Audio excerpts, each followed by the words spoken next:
Hi viewers, IT Areekode fitter first year online ക്ലാസ്സിലേക്ക് എല്ലാവർക്കും സ്വാഗതം.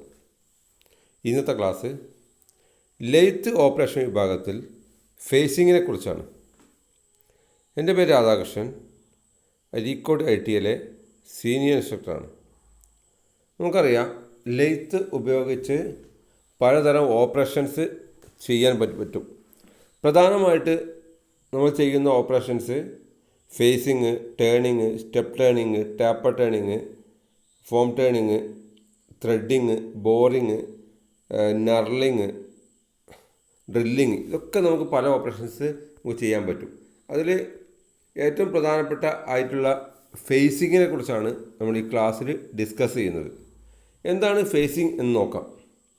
This is an operation of removing metal from the work piece by feeding the tool at right angles to the axis of the work. അപ്പോൾ facing ചെയ്യുന്ന പറഞ്ഞാൽ എന്താണ്?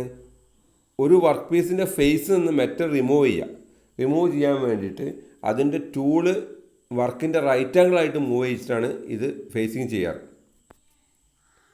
Purpose of facing, എന്തിനാണ് facing ചെയ്യുന്നത്, ഏതൊക്കെയാണെന്ന് നോക്കാം. ഇതിൻ്റെ ആവശ്യകത: to have a reference plane to mark and measure step length of the work.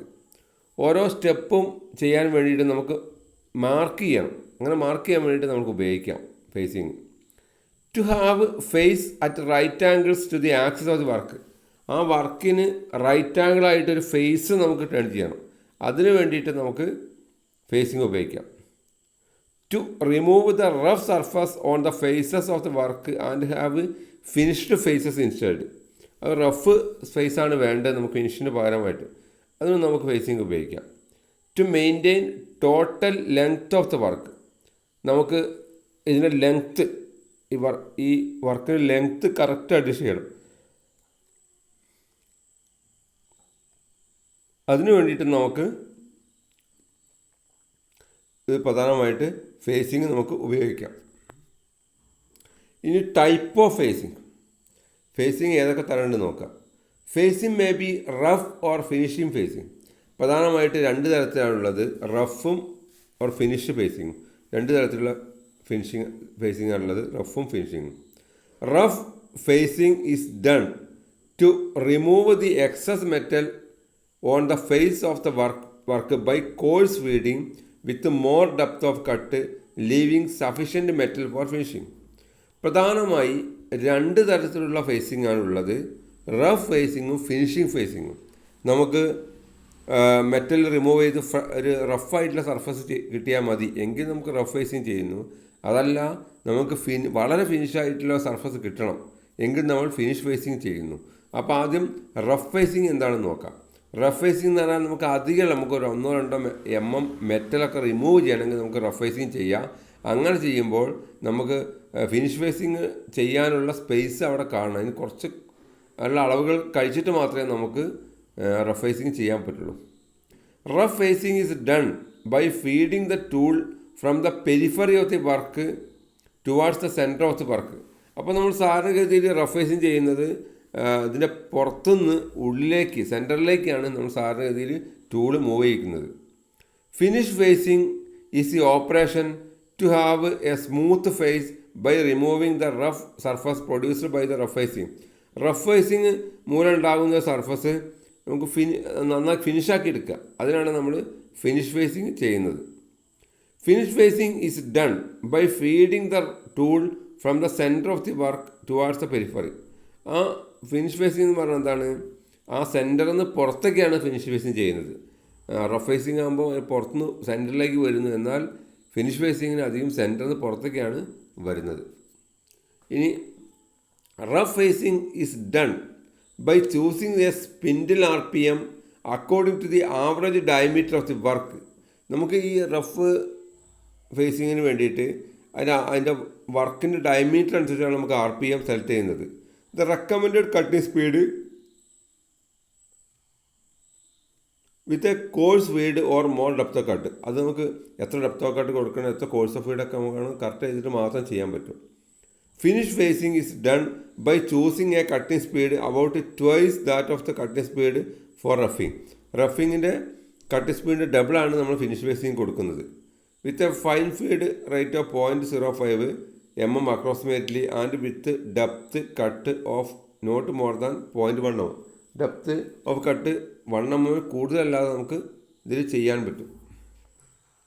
ഇനി defects found in facing work. ഒരു ഫേസിങ് വർക്ക് ചെയ്യുമ്പോൾ എന്തൊക്കെ തകരാറുകൾ വരാം അതിനെക്കുറിച്ചാണ് പറയുന്നത്. എന്തൊക്കെയാണെന്ന് നോക്കാം. ഒന്ന്, the following are the defects found in facing work. ഒന്ന്, കോൺകേവ് ഫേസ്, പുറത്തേക്ക് കോൺകേവ് ആയിട്ട് നിൽക്കുന്ന face. This caused by the tool digging in to the work during feeding as the tool not clamp rigidly. Tool ശരിക്കും clamp ചെയ്തിട്ടുണ്ടെങ്കിൽ work ഉള്ളോട്ട് കയറുകയും ഒരു concave പ്രതലം ഉണ്ടാകുന്നു. ഉള്ളിലേക്ക് കുഴിഞ്ഞ് കിടക്കുന്ന ഒരു പ്രതലം ഉണ്ടാകുന്നു. ചിത്രത്തിൽ കാണാൻ പറ്റും. താഴെ ഇടതുവശത്ത് കാണുന്ന ഫിഗർ നോക്കുക. ഉള്ളിലേക്ക് കുഴിഞ്ഞ ഒരു പ്രതലം ഉണ്ടാകുന്നു. അത് ശരിക്കും ടൂള് ക്ലാമ്പ് ചെയ്തില്ലെങ്കിൽ അങ്ങനെ സംഭവിക്കാം. By clamping the tool rigidly with minimum overhang this defect can be avoided. നമ്മൾ ശരിക്കും ടൂള് ക്ലാമ്പ് ചെയ്യുക, അധികം പുറത്തേക്ക് തള്ളി നിൽക്കാതെ ടൂള് കറക്റ്റും കഴിവതും ടൂൾ പോസ്റ്റിൻ്റെ അധികം തള്ളാതെ ഫിറ്റ് ചെയ്യുക. അങ്ങനെ ചെയ്ത് കഴിഞ്ഞാൽ ഈ കോൺകേവ് ഫേസ് നമുക്ക് അവോയ്ഡ് ചെയ്യാൻ പറ്റും. A convex face. അടുത്ത കോൺവെക്സ് ഫേസ് എന്താണെന്ന് നോക്കാം. This is caused by the blunt cutting edge of the tool and the carriage not being locked.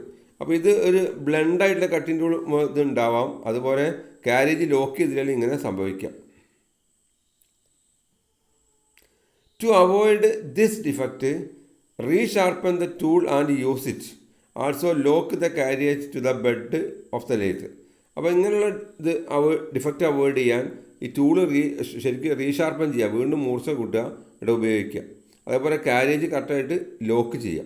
ഇങ്ങനെ ചെയ്ത് കഴിഞ്ഞാൽ കോൺവെക്സ് സർഫസ് അവോയ്ഡ് ചെയ്യാൻ പറ്റും. കോൺവെക്സ് പുറത്തേക്ക് തള്ളി നിൽക്കുന്നതാണ്. സാധാരണ ഇത് ടൂള് പുറത്തേക്ക് തള്ളി വരുമ്പോഴാണ് വർക്ക് പുറത്തേക്ക് ഒരു കോൺവെക്സ് സർഫസ് ഉണ്ടാകുന്നത്. അപ്പോൾ അതിന് ശരിക്ക് കാരേജ് ശരിയായിട്ട് ലോക്ക് ചെയ്യാഞ്ഞാലും അങ്ങനെ സംഭവിക്കാം. അടുത്തത് പറയുന്നത് പിപ്പ് ലെഫ്റ്റിൻ്റെ സെൻറ്റർ. ഇത് ഫേസിങ് ചെയ്ത് കഴിഞ്ഞാൽ സെൻറ്ററിൽ മാത്രം ചെറിയൊരു ഭാഗം അവശേഷിക്കുക, അതാണ് pip. This is due to the tool not being set to the correct സെൻറ്ററായിട്ട്. ഇങ്ങനെ സാധാരണയായി സംഭവിക്കുന്നത് ടൂള് കറക്റ്റ് സെൻറ്ററായിട്ട് ഫിക്സ് ചെയ്തില്ലേ അങ്ങനെ സംഭവിക്കാം. ടൂള് കറക്റ്റ് സെൻറ്ററിൽ ഫിറ്റ് ചെയ്തിരിക്കണം. അങ്ങനെ ഫിറ്റ് ചെയ്തില്ലെങ്കിൽ ഇങ്ങനെ ഒരു പിപ്പ് സെൻറ്ററിൽ ബാക്കിയാവും. By placing the tool to the centre height this effect can be avoided. ആ ടൂള് കറക്റ്റ് സെൻറ്ററായിട്ട് ഫിറ്റ് ചെയ്ത് കഴിഞ്ഞാൽ ഈ പ്രശ്നം ഒരു പരിധിവരെ പരിഹരിക്കാൻ പറ്റും. അപ്പോൾ ടൂൾ എപ്പോഴും നമ്മൾ കറക്റ്റ് വർക്കിൻ്റെ കറക്റ്റ് സെൻട്രൽ ഹൈറ്റിലാണ് ഫിറ്റ് ചെയ്യേണ്ടത്. അപ്പോൾ ഇന്നത്തെ ക്ലാസ്സിൽ നമ്മൾ ഡിസ്കസ് ചെയ്തത് ലെയ്ത്ത് ഓപ്പറേഷൻസിൽ പ്രധാനമായിട്ടുള്ള ഫേസിങ് ഓപ്പറേഷനെ കുറിച്ചാണ്. ക്ലാസ് എല്ലാവർക്കും മനസ്സിലായെന്ന് കരുതുന്നു. Okay, thanks for watching.